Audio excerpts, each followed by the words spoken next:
Hey there, welcome back.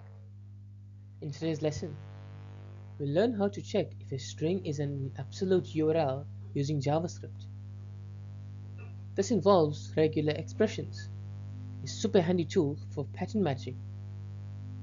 Let's dive right in. The task is simple. Return true if the string starts with a valid protocol, like HTTP, and false otherwise. Let's explore how we can do this with a regular expression. This function uses a regular expression to test if a string starts with a valid protocol. It checks for a letter, followed by letters, digits, or special characters like plus, dot, or dash, and then a colon. If the string matches this pattern, it is an absolute URL.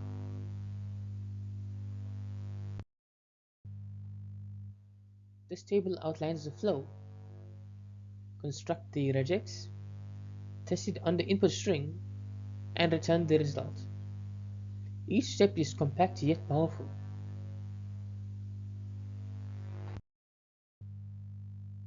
These examples show how different inputs behave.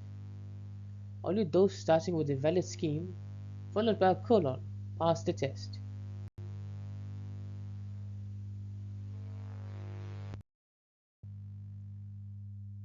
Knowing if a URL is absolute helps in many places, like validating links in forms or crawling websites safely. And that's a wrap. With a single line of regex, we can check if a URL is absolute. Try it out on your own end and see how many real-world cases it handles. Thank you for watching. If you enjoyed this video, please make sure to like, share, and subscribe for more JavaScript tutorials. I'll see you in the next one.